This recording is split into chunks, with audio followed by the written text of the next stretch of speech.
Welcome back to Video Therapy. I'm your host, Fordee. So today, just woke up, I'm in a rush, I gotta go, but I wanted to show you guys what it looks like when the resin is relatively cured. Mind you, it hasn't been further than 24 hours. So it's still slightly soft, which is okay. And you'll see if I pick this up on the back side, there's some resin that's sticking to the bottom of these pieces. That's fine. I'll just go ahead and rip these puppies off. And when I do that, I don't know how well you can see in this, but when I take this tape, it's removing some of the resin bubbles that are the drips right here, right? So,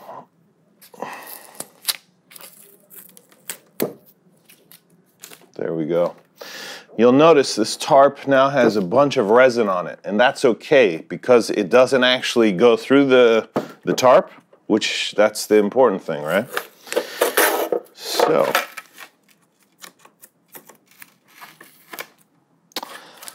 I suppose another thing that you can do to make sure that you remove the resin drips the best you can is pull it slowly and in a diagonal way. Meaning like, don't just pull the tape straight up, pull it diagonally away from the piece. And when you do that, you might find little pieces of tape that stick, and that's okay. You can take those off. Now, if I waited another 6, 8 hours, 10 hours, etc. to do this, the resin is even harder, and I may have more problems or trouble getting this off. Now, I do see that there's going to be one area that's going to be tricky. And we'll get to that in a second, but let me get this off right here. And I don't know if you can see this, but right here, there's one drip along with the tape.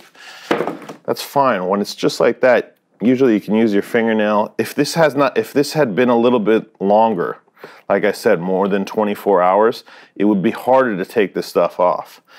So make sure you do this the next day when you wake up. So let's just take this off and then let's get to the hard part so I can show you what it looks like.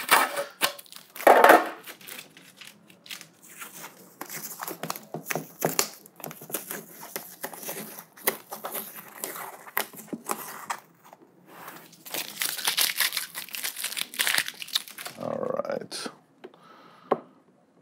And sometimes it's hard to pull the edge because the edge maybe has a little more resin there. So you can even pull in the middle and pull in both directions, right?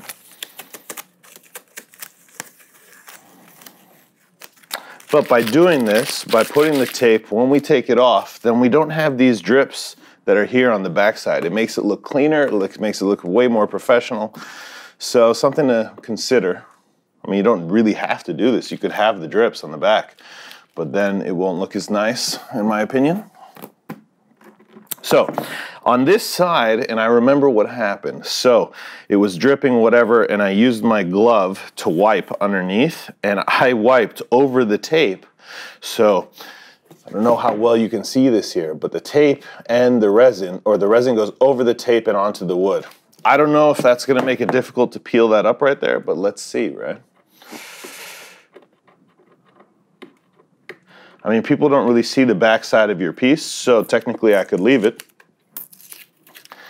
But I'm a perfectionist, and it would bother me, so there's no way that's happening.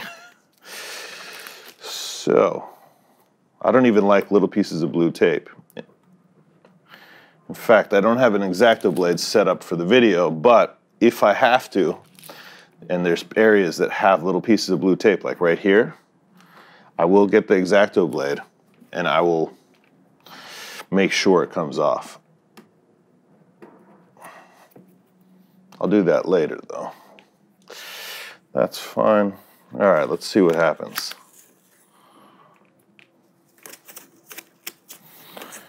The moment of truth. Ah, and it just came right, no problem.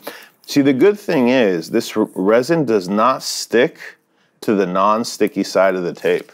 So on the side of the tape that doesn't stick, for some reason, resin doesn't adhere to it. So as you can see, the back looks really clean. If we turn this puppy around, you can look at this now. Now, if I look at it at different angles, and I'm gonna turn it maybe so the camera picks up with the light, and you can see there's little places. For example, right here. This is not a mess up in the resin. This is the fact that this particular leaf right here is extruding from the resin. And that's just because it's higher. Now, if I had poured another coat to make this resin thicker, after waiting 3 or 4 hours, I could have made the top coat thicker and then it would be flush. But it's fine with me. The idea is just to seal it, give it this nice high gloss look.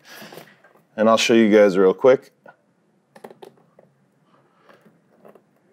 Sweet, so I hope you like this tutorial and the results. I think this piece came out pretty cool. Until next time, guys, I'm out.